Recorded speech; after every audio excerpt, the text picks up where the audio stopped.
Judges, chapter 4. When Ehud was dead, the children of Israel again did evil in the sight of the Lord. So the Lord sold them into the hand of Jabin, king of Canaan, who reigned in Hazor. The commander of his army was Sisera, who dwelt in Harosheth Hagoyim. And the children of Israel cried out to the Lord, for Jabin had 900 chariots of iron, and for 20 years he had harshly oppressed the children of Israel.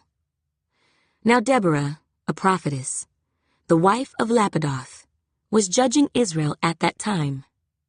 And she would sit under the palm tree of Deborah, between Ramah and Bethel in the mountains of Ephraim. And the children of Israel came up to her for judgment. Then she sent and called for Barak, the son of Abinoam, from Kedesh in Naphtali, and said to him, Has not the Lord God of Israel commanded, Go and deploy troops at Mount Tabor, take with you 10,000 men of the sons of Naphtali and of the sons of Zebulun, and against you I will deploy Sisera, the commander of Jabin's army, with his chariots and his multitude at the river Kishon, and I will deliver him into your hand? And Barak said to her, If you will go with me, then I will go. But if you will not go with me, I will not go. So she said, I will surely go with you. Nevertheless, there will be no glory for you in the journey you are taking, for the Lord will sell Sisera into the hand of a woman. Then Deborah arose and went with Barak to Kedesh. And Barak called Zebulun and Naphtali to Kedesh. He went up with 10,000 men under his command, and Deborah went up with him. Now Heber, the Kenite, of the children of Hobab, the father-in-law of Moses, had separated himself from the Kenites, and pitched his tent near the terebinth tree at Zaanaim, which is beside Kedesh. And they reported to Sisera that Barak, the son of Abinoam, had gone up to Mount Tabor. So Sisera gathered together all his chariots, 900 chariots of iron, and all the people who were with him, from Harosheth Hagoyim to the river Kishon. Then Deborah said to Barak, Up, for this is the day in which the Lord has delivered Sisera into your hand. Has not the Lord gone out before you? So Barak went down from Mount Tabor with 10,000 men following him. And the Lord routed Sisera and all his chariots and all his army with the edge of the sword before Barak. And Sisera alighted from his chariot and fled away on foot. But Barak pursued the chariots and the army as far as Harosheth Hagoyim, and all the army of Sisera fell by the edge of the sword. Not a man was left. However, Sisera had fled away on foot to the tent of Jael, the wife of Heber the Kenite. For there was peace between Jabin, king of Hazor, and the house of Heber the Kenite. And Jael went out to meet Sisera, and said to him, Turn aside, my lord, turn aside to me, do not fear. And when he had turned aside with her into the tent, she covered him with a blanket. Then he said to her, Please, give me a little water to drink, for I am thirsty. So she opened a jug of milk, gave him a drink, and covered him. And he said to her, Stand at the door of the tent, and if any man comes and inquires of you, and says, Is there any man here? You shall say, No. Then Jael, Heber's wife, took a tent peg and took a hammer in her hand, and went softly to him and drove the peg into his temple, and it went down into the ground, for he was fast asleep and weary. So he died. And then, as Barak pursued Sisera, Jael came out to meet him and said to him, Come, I will show you the man whom you seek. And when he went into her tent, there lay Sisera, dead with the peg in his temple. So on that day, God subdued Jabin, king of Canaan, in the presence of the children of Israel. And the hand of the children of Israel grew stronger and stronger against Jabin, king of Canaan, until they had destroyed Jabin, king of Canaan. Judges, chapter 5.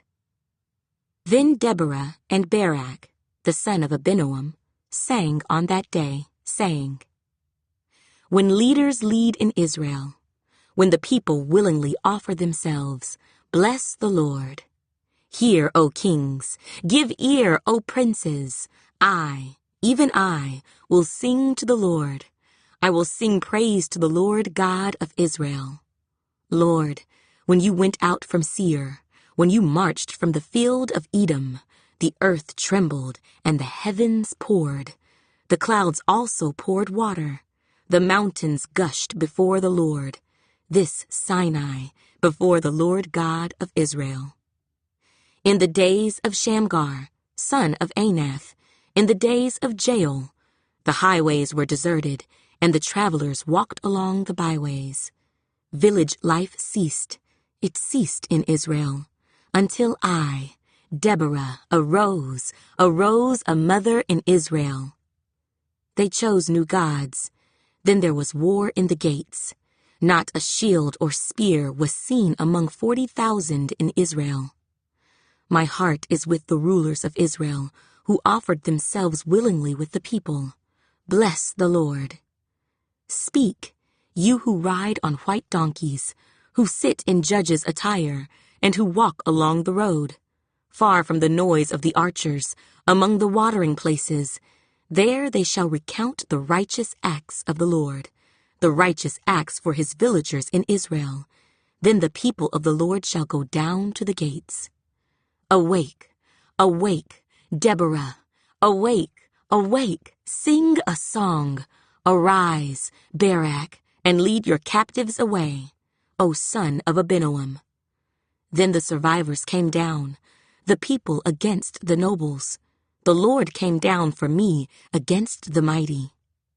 From Ephraim were those whose roots were in Amalek.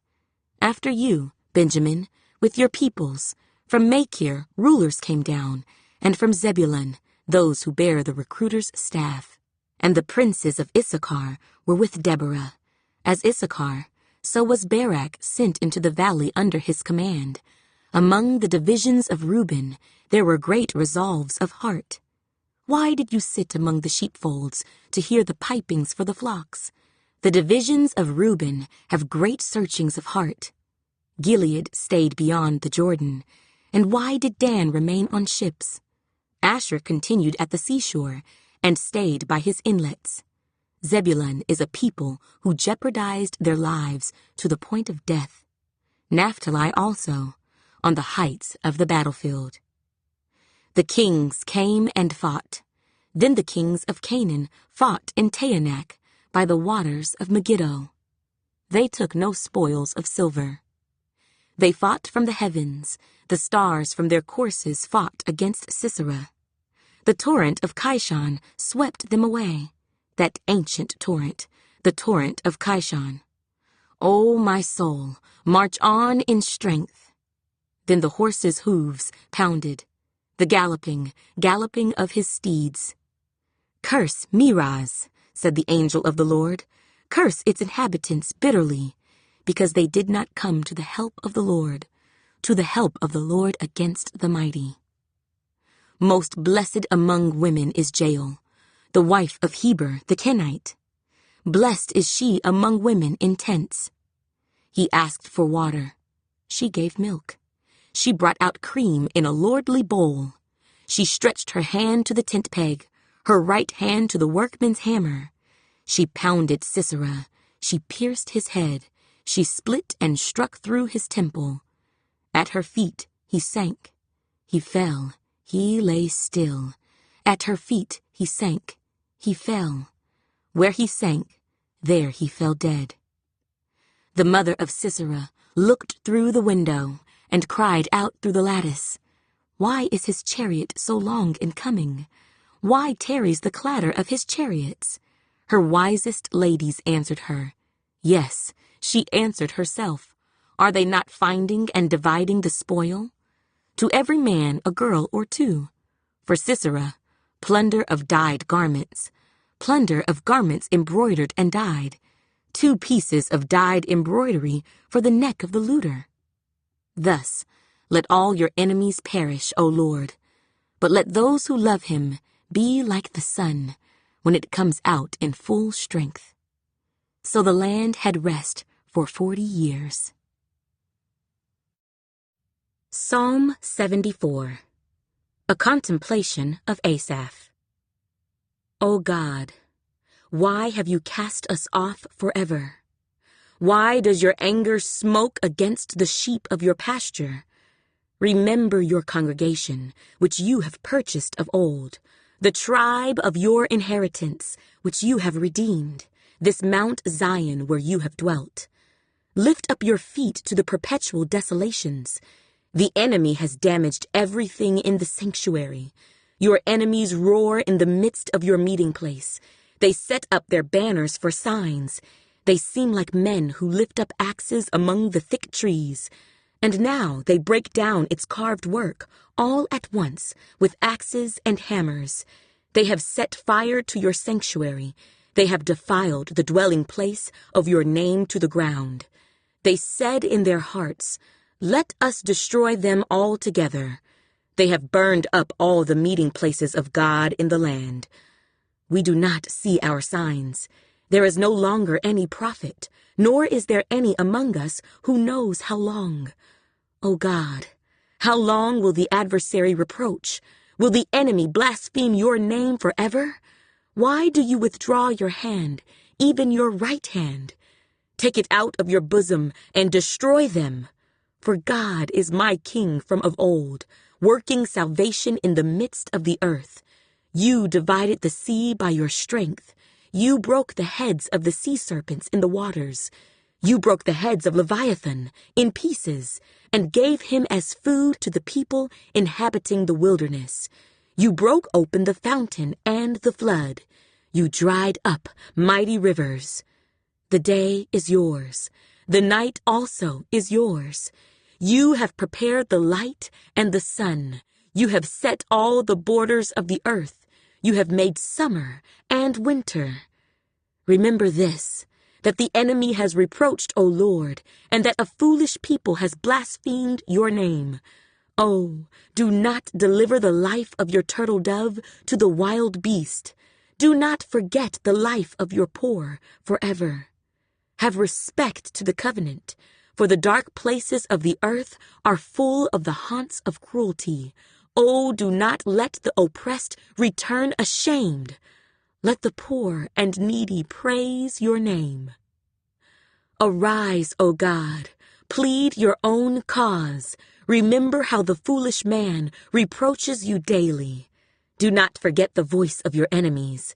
The tumult of those who rise up against you increases continually.